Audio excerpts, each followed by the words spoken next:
சிவார்ப்பணம். வணக்கம் ஃப்ரெண்ட்ஸ். நாம் இப்போ என்ன பார்க்க போகிறோம் அப்படின்னா, நம்ம அமாவாசையை பற்றி பார்க்க போகிறோம். அமாவாசைனா சித்திரை மாதத்தில் வர அமாவாசையை நம்ம பார்க்க போகிறோம். ஒவ்வொரு மாதமும் வர அமாவாசைக்கு ஒவ்வொரு தனி சிறப்பு இருக்குது.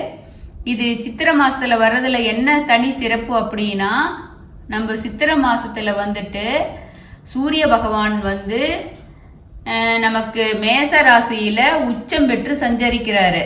இந்த நாளில் விரதம் இருந்து முன்னோர்களையும் சூரிய பகவானையும் நம்ம வணங்கணும்.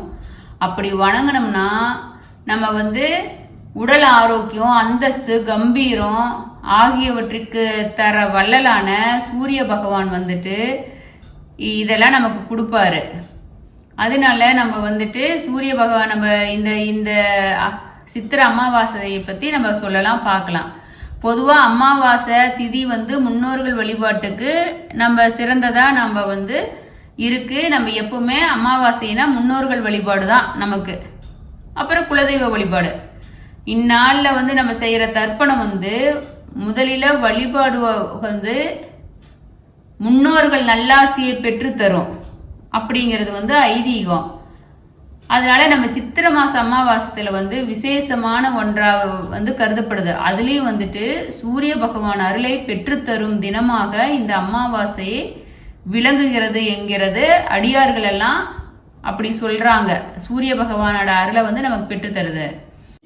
புத்தாண்டுல முதல் மாதமான சித்திரை அமாவாசை தினத்துல நம் முன்னோர்கள் நம்ம என்ன பண்ணணும், முன்னோர்களோட புகைப்படத்துக்கு மாலை அணிவித்து படையல் வைத்து தர்ப்பணம் செய்து வணங்க வேண்டும். அன்றைய தினம் அன்னதானம் கொடுப்பதன் மூலம் பல தலைமுறைகளுக்கும் ஆன தோஷத்தையும் நாம் நீக்கிறோம். நமக்கு மதிப்பு மரியாதை அதிகரிக்கும். வீட்டில் உள்ள துஷ்ட சக்திகளின் பாதிப்பு சுத்தமா நீங்கிரும்.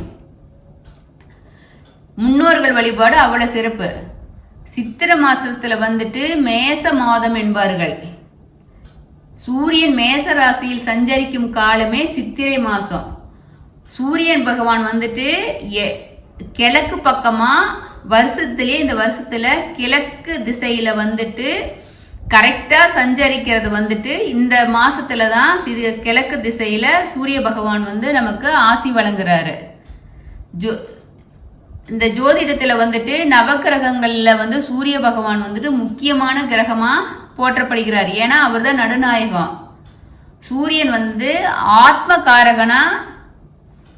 ஆத்மகாரகன், பித்ருக்காரகன் அப்படின்னு சொல்லிட்டு ஒரு ஜாதகத்துல சொல்றாங்க. சூரியன் மட்டும் நல்ல நிலைமையில ஆட்சியம் பெற்றிருந்தால் அந்த நபர் ஆரோக்கியமான வாழ்வை பெற்றிருப்பார் என்பது ஜோதிடர்களின் நம்பிக்கை.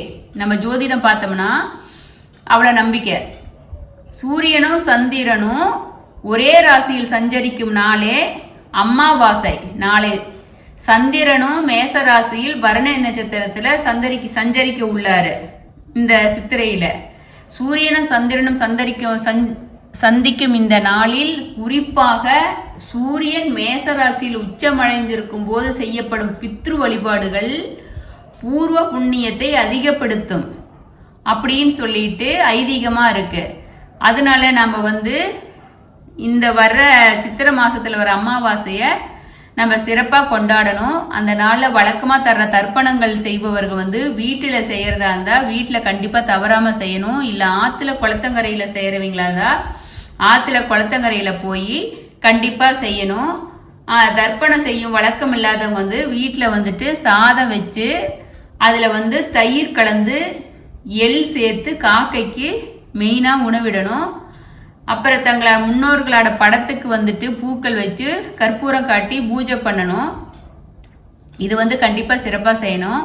நம்ம சூரிய பகவானுக்கு உகந்ததான ஆதித்ய கிருதியத்தை தெரியுறவங்க பாடலாம், தெரியாதவங்க படிக்கிறது ரொம்ப சிறப்பு. அதை இல்லாட்டி கேசட்டா போட்டுவிட்டு கூட கேட்கறது ரொம்ப சிறப்பு. விஷ்ணு சகஸ்ரநாமம் நம்ம பாட்டை போட்டுவிட்டு காதில் கேட்கறதும் ரொம்ப சிறப்பு. பாராயணம் பண்றதும் சிறப்பு. இன்றைக்கு நம்ம அனைவருக்கும் தேவையான நல்ல ஆரோக்கியத்தையும் அதை அருளும் சூரிய பகவானையும் வழிபட்டு நம் முன்னோர்களின் ஆசியையும் சூரியனின் அருளையும் நம்ம தவறாம பெறணும். நம்ம வீட்டில் விளக்கேற்றி வழிபடணும். நோய் பரவாமல் நம்ம உடல் நீர்நிலையை நல்லா இருக்கணும் அப்படின்னு சொன்னால் புனித நீர்நிலைகளில் நீராடவும் பித்ரு தர்ப்பணம் செய்யவும் நமக்கு சிறப்பு. சித்திரை அமாவாசை நாளில் நம் வீட்டிலேயே நம் முன்னோர்கள் வழிபாடு செஞ்சு பசியா இருக்கிறவங்களுக்கு அன்னதானம் செய்யறது ரொம்ப சிறப்பு. அதுல மெயினா என்னைக்குமே அன்னதானம்னா தயிர் சாதம் தான் எப்பவுமே சிறப்பு. அதனால தயிர் சாதம் கொடுக்கலாம். அன்னதானம் செய்யும் போது வந்துட்டு தண்ணி பாட்டிலும் சேர்த்தி, இப்போ வெய்ய காலம் அப்படிங்கிறதுனால தண்ணி பாட்டிலும் சேர்த்தி கொடுத்தோம்னா முன்னோர்களும் வந்துட்டு ரொம்ப தாகமாக இருப்பாங்க. அதனால நம்ம சூரிய பகவானுக்கு வந்துட்டு காலையில் வந்துட்டு ஒரு சொம்பு தண்ணி விடுறது ரொம்ப சிறப்பு. சாப்பாடு கொடுக்கும்போது எல்லாத்துக்கும் தண்ணீரும் கொடுக்கறது ரொம்ப சிறப்பு. பசுவிற்கு வந்து வாழைப்பழம், அகத்திக்கீரை கொடுக்கலாம். காலை மாலை நேரங்களில் வந்து வீட்டு பூஜை அறையிலும் வீட்டு வாசல்லையும் விளக்கேற்றி வழிபடலாம். ஆனால் அமாவாசை அன்னைக்கு மட்டும் நம்ம என்ன சிறப்பு பண்ணக்கூடாதுன்னா, வீட்டில் மட்டும் வாசலில் கோலம் போடக்கூடாது. எப்பவுமே அமாவாசை அன்னைக்கு கோலம் போடக்கூடாதும்பாங்க. நம்ம வீட்டு பூஜை அறையிலையும் வந்துட்டு பித்திருக்கடமை செஞ்ச பிறகுதான் நம்ம வீட்டில் இருக்கிற சாமியை வந்து கும்பிடணும் அப்படின்னு சொல்லிட்டு பரவலாக எல்லா மக்களும் சொல்லிட்டு இருக்காங்க, ஐதீகமாக இருக்குது. அதனால உங்களுக்கு எது மாதிரி சிறப்பு அது மாதிரி பண்ணுங்க. ஆனால் காலையில் எந்திரிச்சிட்டு பித்ரு கடமையை செஞ்சுட்டு அடுத்தது பார்க்கறது சிறப்பு. காகத்துக்கு வந்து சாதம் வச்சிருங்க. எப்போதுமே நம்ம என்ன பண்ணணும்னா, அமாவாசைனா உங்களுக்கு தெரியும், எல்லாரும் ரெகுலராக பண்ணிட்டு இருப்பீங்க.